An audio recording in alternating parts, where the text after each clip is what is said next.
ओम शांति। 18 तरीके बाबा के महावाक्य हैं। बाबा ने कहा है, मीठे बच्चे, सर्विस समाचार सुनने पढ़ने का भी तुम्हें शौक़ चाहिए, क्योंकि इससे उमंग उत्साह बढ़ता है, सर्विस करने का संकल्प उठता है। प्रश्न है, संगम पर बाप तुम्हें सुख नहीं देते लेकिन सुख का रास्ता बताते हैं, क्यों? क्योंकि बाप के सब बच्चे हैं। अगर एक बच्चे को सुख दे तो वह भी ठीक नहीं। लौकिक बाप से बच्चों को बराबर हिस्सा मिलता है। बेहद का बाप हिस्सा नहीं बांटते हैं, सुख का रास्ता बताते हैं। जो उस रास्ते पर चलते हैं, पुरुषार्थ करते हैं, उन्हें ऊंच पद मिलता है। तो बच्चों को पुरुषार्थ करना है, सारा मदार पुरुषार्थ पर है। ओम शांति। बच्चे जानते हैं बाप मुरली बजाते हैं। मुरली सबके पास जाती है। जो मुरली पढ़कर सर्विस करते हैं उन्हों का समाचार मैगज़ीन में आता है। अब जो बच्चे मैगज़ीन पढ़ते हैं उन्हें सेंटर के सर्विस समाचार का मालूम पड़ेगा, फलानी जगह ऐसी सर्विस हो रही है। जो पढ़ेंगे ही नहीं तो उनको कुछ भी समाचार का मालूम नहीं पड़ेगा और पुरुषार्थ भी नहीं करेंगे। सर्विस का समाचार सुनकर दिल में आता है, मैं भी ऐसी सर्विस करूं। मैगज़ीन से मालूम पड़ता है हमारे भाई बहन कितनी सर्विस करते हैं। ये तो बच्चे समझते हैं जितनी सर्विस उतना ऊंच पद मिलेगा, इसलिए मैगज़ीन भी उत्साह दिलाती है सर्विस के लिए। ये कोई फालतू नहीं बनती है। फालतू वह समझते हैं जो खुद पढ़ते नहीं हैं। कोई कहते हैं हम अक्षर नहीं जानते। अरे रामायण भागवत गीता आदि सुनने के लिए जाते हैं, ये भी सुननी चाहिए, नहीं तो सर्विस का उमंग नहीं बढ़ेगा। फलानी जगह ये सर्विस हुई, शौक़ हो तो किसको कहें ये पढ़कर सुनाएं। बहुत सेंटर्स पर ऐसे भी होगा जो मैगज़ीन नहीं पढ़ते होंगे। बहुत हैं जिनके पास तो सर्विस का नाम निशान भी नहीं रहता है, तो पद भी ऐसा ही पाएंगे। ये तो समझते हैं राजधानी स्थापन हो रही है, उसमें जो जितनी मेहनत करते हैं उतना ऊंच पद पाते हैं। पढ़ाई में अटेंशन नहीं देंगे तो फेल हो जाएंगे। सारा मदार इस समय पढ़ाई पर है। जितना पढ़ेंगे और पढ़ाएंगे उतना अपना ही फ़ायदा है। बहुत बच्चे हैं जिनको मैगज़ीन पढ़ने का ख्याल भी नहीं आता है। वो पाई पैसे का पद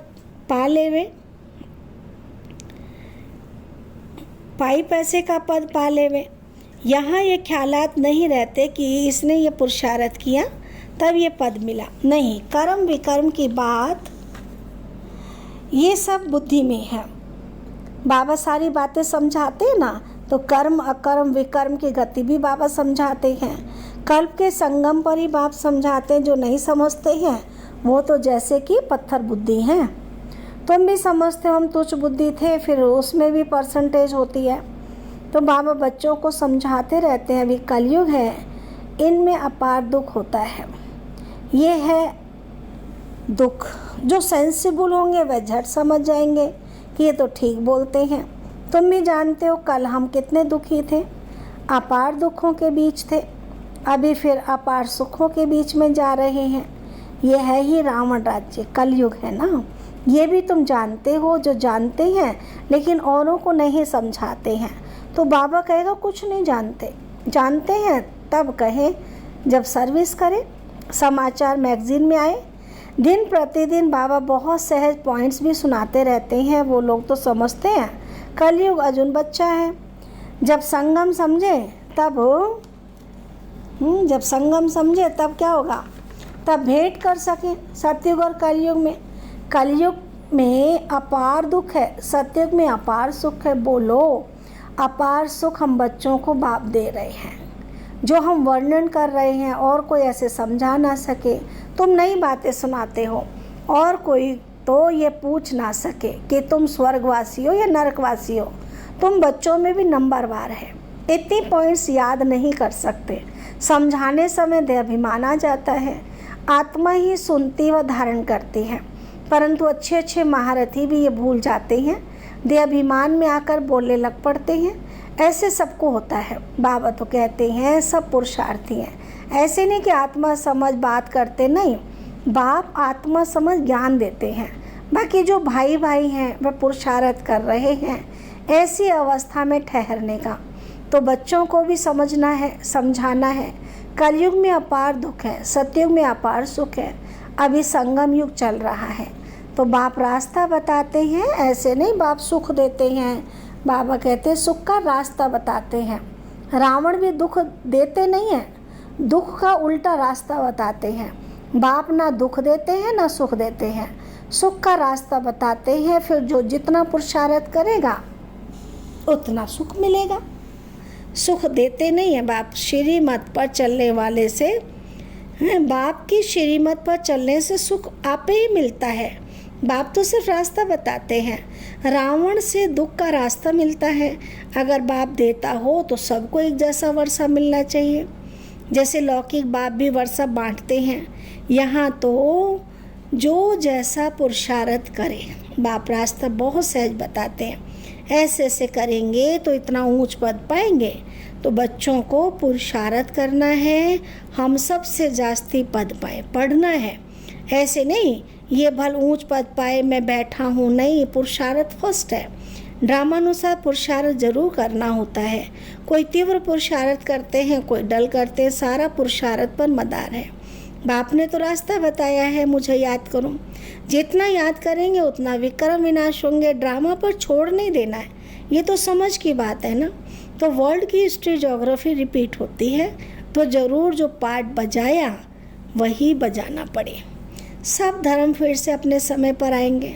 समझो क्रिश्चियन अब 100 करोड़ है, फिर इतने ही पार्ट बजाने आएंगे। ना आत्मा विनाश होती है, ना उनका पार्ट कभी विनाश हो सकता है। ये समझने की बातें हैं। जो समझते हैं वो दूसरों को भी समझाएंगे ज़रूर। इसलिए बाबा कहते हैं, वो कहावत है ना, धन दिए धन ना कुटे। धारणा होती रहेगी औरों में भी, औरों को भी साहूकार बनाते रहेंगे, लेकिन तकदीर में नहीं तो फिर अपने को बेबस समझते हैं। टीचर कहेंगे तुम बोल नहीं सकते हो, तुम्हारी तकदीर में पाई पैसे का पद है। तकदीर में नहीं तो तदबीर क्या कर सकते हैं। ये बेहद की पाठशाला है। हर एक टीचर की सब्जेक्ट अपनी होती है। बाप के पढ़ाने का तरीका बाप ही जाने और तुम बच्चे जानो, और कोई नहीं जान सकते। तुम बच्चे कितनी कोशिश करते हो तो भी जब कोई समझे, बुद्धि में बैठता ही नहीं है। जितना नज़दीक होते जाएंगे देखने में आता है, होशियार होते जाएंगे, बुद्धि में बैठता। बाबा कहते हैं होशियार होते जाएंगे। अब म्यूज़ियम, रूहानी कॉलेज आदि भी खोलते हैं। तुम्हारा तो नाम ही न्यारा है, रूहानी यूनिवर्सिटी। गवर्नमेंट भी देखेगी, बोलो तुम्हारी है जिस्मानी यूनिवर्सिटी, ये है रूहानी, ये रूह पढ़ती है। सारे 84 के चक्र में एक ही बार रूहानी बाप आकर रूहानी बच्चों को पढ़ाते हैं। ड्रामा तुम देखेंगे, फिर 3 घंटे बाद हूबहू रिपीट होगा। कोई भी फिल्म आदि होती है, ये भी 5000 वर्ष का ड्रामा है, हूबहू रिपीट होता है। ये तुम बच्चे जानते हो। वह तो सिर्फ भक्ति में शास्त्रों को ही राइट समझते हैं, तुमको तो कोई शास्त्र नहीं है ना, बाप बैठ समझाते हैं। बाप कोई शास्त्र पढ़ा है क्या? ये तो गीता पढ़कर सुनाएंगे। पढ़ा हुआ हो तो माँ के पेट से, पढ़ा हुआ तो माँ के पेट से नहीं निकलेगा। बेहद के बाप का पार्ट है पढ़ाने का। अपना परिचय देते हैं, दुनिया को तो पता ही नहीं है ना। गाते हैं बाप ज्ञान का सागर है। श्री कृष्ण के लिए नहीं कहते ज्ञान का सागर, ये लक्ष्मी नारायण ही ज्ञान का सागर है क्या? लक्ष्मी नारायण भी ज्ञान के सागर हैं क्या? नहीं ना, यही वंडर है। हम ब्राह्मण ही ये ज्ञान सुनाते हैं बाप की श्रीमत पर, तुम समझाते हो। इस हिसाब से हम ब्राह्मण ही प्रजापिता ब्रह्मा की संतान ठहरे। अनेक बार बने या फिर होंगे। मनुष्यों की समझ में जब आएगा तब मानेंगे। तुम जानते हो कल्प कल्प हम प्रजापिता ब्रह्मा की संतान एडॉप्टेड बच्चे बनते हैं। जो समझते हैं वह निश्चय बुद्धि भी हो जाते हैं। ब्राह्मण बनने बिगड़ देवता कैसे बनेंगे? हर एक की बुद्धि पर है। स्कूल में भी ऐसे ही होता है, कोई तो स्कॉलरशिप लेते हैं, कोई फेल भी हो पढ़ते हैं, फिर नए सिरे पढ़ना पड़े। तो बाबा कहते विकार में गिरे तो की कमाई चट हुई। फिर बुद्धि में बैठेगा नहीं, अंदर खाता ही रहेगा। अंदर खाता ही रहेगा। तुम समझते हो इस जन्म में जो पाप किए हैं उनका तो सबको पता है, बाकी आगे जन्म में क्या किया वह तो याद ही नहीं है। पाप किए जरूर है। जो पुण्य आत्मा थे वही फिर पाप आत्मा बनते हैं। हिसाब किताब बाप बैठ समझाते हैं, बहुत बच्चे हैं भूल जाते हैं, पढ़ते नहीं हैं। अगर पढ़ें तो ज़रूर पढ़ाएं भी। कोई डल बुद्धि होशियार बुद्धि बन जाते हैं। कितनी बड़ी पढ़ाई है। इस बाप की पढ़ाई से ही सूर्यवंशी चंद्रवंशी घराना बनने का है। वे इस जन्म में ही पढ़कर और मर्तबा पा लेते हैं। तुम तो जानते हो इस पढ़ाई का पद फिर नई दुनिया में मिलना है। वह कोई दूर नहीं है। जैसे कपड़ा बदला जाता है ऐसे पुरानी दुनिया को छोड़ जाना है नई दुनिया में। विनाश भी जरूर होगा। अब तुम नई दुनिया के बन रहे हो, फिर ये पुराना चोला छोड़ कर जाना है। नंबरवार राजधानी स्थापन हो रही है। जो अच्छी रीति पढ़ेंगे वही पहले स्वर्ग में आएंगे, बाकी पीछे आएंगे। स्वर्ग में थोड़ी आ सकेंगे। स्वर्ग में जो दास दासियाँ होंगे ना, वह भी बाप के दिल पर चढ़े हुए होंगे। ऐसे नहीं सब आ जाएंगे।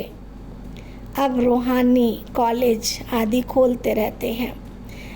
सब आकर पुरुषार्थ करेंगे। जो पढ़ाई में ऊंच तीखे जाएंगे वे ऊंच पद पाएंगे, डल बुद्धि कम पद पाएंगे। हो सकता है आगे चल डल बुद्धि भी अच्छा पुरुषार्थ करने लग पड़े। कोई समझदार बुद्धि नीचे भी चले जाते हैं। पुरुषार्थ से समझा जाता है ये सारा ड्रामा चल रहा है। आत्मा शरीर धारण कर पाठ बजाती है, नया चोला धारण कर नया पाठ बजाती है। कब क्या बनती है। संस्कार तो आत्मा में ही होते हैं ना। ज्ञान बाहर में जरा भी किसी के पास है नहीं। तो बाप जब आकर पढ़ाए तब ही ज्ञान मिले। टीचर ही नहीं तो ज्ञान कहाँ से आए। वह भक्ति है। भक्ति में अपार दुख है। मीरा को बल साक्षात्कार हुआ परंतु सुख थोड़ी था। क्या बीमार नहीं पड़ी होगी। वहाँ तो कोई प्रकार के दुख की बात होती नहीं है। यहाँ अपार दुख है, वहाँ अपार सुख है। यहाँ सब दुखी होते हैं। राजाओं को भी दुख है ना, नाम ही है दुख धाम। वह है सुख धाम। संपूर्ण दुख और संपूर्ण सुख का ये संगम युग चल रहा है। सतयुग में संपूर्ण सुख, कलयुग में संपूर्ण दुख। दुख की जो वैरायटी है सब वृद्धि को पाती रहती है। आगे चल कितना दुख होता रहेगा, अथाह दुख के पहाड़ गिरेंगे। वह लोग तो तुम्हारे बोलने का टाइम बहुत थोड़ा देते हैं। 2 मिनट देवे तो भी समझाओ। सतयुग में अपार सुख थे जो बाप ही देते हैं। रावण से अपार दुख मिलते हैं। अब बाबा कहते हैं काम पर जीत पहनो तो जगत जीत बनेंगे। इस ज्ञान का विनाश नहीं होता है। थोड़ा भी सुना तो स्वर्ग में आएंगे। प्रजा तो बहुत बनती है, कहाँ राजा कहाँ रंग। हर एक की बुद्धि अपनी अपनी है। जो समझकर औरों को समझाते हैं वही अच्छा पद पाते हैं। ये स्कूल भी मोस्ट अनकॉमन है। भगवान आकर पढ़ाते हैं। श्री कृष्ण तो फिर भी दैवी गुणों वाला देवता है। बाबा कहते हैं मैं दैवी गुणों और आसुरी गुणों से न्यारा हूँ। मैं तुम्हारा बाप आता हूँ पढ़ाने के लिए। रूहानी नॉलेज सुप्रीम रूह ही देता है। गीता का ज्ञान कोई देहधारी मनुष्य व देवता ने नहीं दिया। विष्णु देवताए नमः कहते हैं तो कृष्ण कौन हुआ? देवता कृष्ण ही विष्णु है। ये कोई भी जानते ही नहीं है। तुम्हारे में भी भूल जाते हैं। खुद पूरा समझा हुआ हो तो औरों को समझाए। सर्विस करके सपूत सर्विस कौन करेंगे? सर्विस करेंगे सपूत, और सर्विस करके सबूत भी लेकर आएंगे, तब समझेंगे कि सर्विस की है। इसलिए बाबा कहते लंबे चौड़े समाचार ना लिखो। वे फलाने आने वाला है, ऐसे कह करके गया है, ये लिखने की दरकार नहीं है। कम लिखना होता है। देखो आया, ठहरता है, समझ कर और सर्विस करने लगे तब समाचार लिखो। कोई कोई अपना शो बहुत करते हैं, बाबा को हर बात की रिजल्ट चाहिए। ऐसे तो बहुत आते हैं बाबा के पास फिर चले जाते हैं। उनसे क्या फ़ायदा, उनको बाबा क्या करे, ना उन्हें फ़ायदा ना तुम्हें। तुम्हारे मिशन की वृद्धि तो हुई नहीं ना, तो इसलिए अच्छी सर्विस करनी है ताकि वो बाबा का बच्चा बने। अच्छा, मीठे मीठे सिक्के लदे बच्चों प्रति माता पिता बाप दादा का याद प्यार और गुड मॉर्निंग। रूहानी बाप की रूहानी बच्चों को नमस्ते। हम रूहानी बच्चों की रूहानी बाबा को नमस्ते। नमस्ते बाबा, नमस्ते। धारणा के लिए मुख्य सार, किसी भी बात में बेबस नहीं होना है। स्वयं में ज्ञान को धारण कर दान करना है, औरों की भी तकदीर जगानी है। सेकेंड, किसी से भी बात करते समय स्वयं को आत्मा समझ आत्मा से बात करनी है। जरा भी देह अभिमान न आए। बाप से जो अपार सुख मिले हैं वे दूसरों को बांटने हैं। वरदान बाबा ने दिया है, दिल और दिमाग दोनों के बैलेंस से सेवा करने वाले, सदा सफलता मूर्त भाव। कई बार बच्चे सेवा में सिर्फ दिमाग यूज़ करते हैं, लेकिन दिल और दिमाग दोनों को मिलाकर सेवा करो तो सेवा में सफलता मूर्त बन जाएंगे। जो सिर्फ दिमाग से करते हैं उन्हें दिमाग में थोड़ा टाइम बाप की याद रहती है कि हाँ बाबा ही कराने वाला है, लेकिन कुछ समय के बाद फिर वो ही मैंपन आ जाएगा।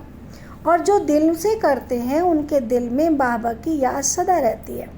फल मिलता ही है दिल से सेवा करने का, और यदि दोनों का बैलेंस है तो सदा सफलता है। स्लोगन है, बेहद में रहो तो हद की बातें स्वतः समाप्त हो जाएंगी। ओम शांति।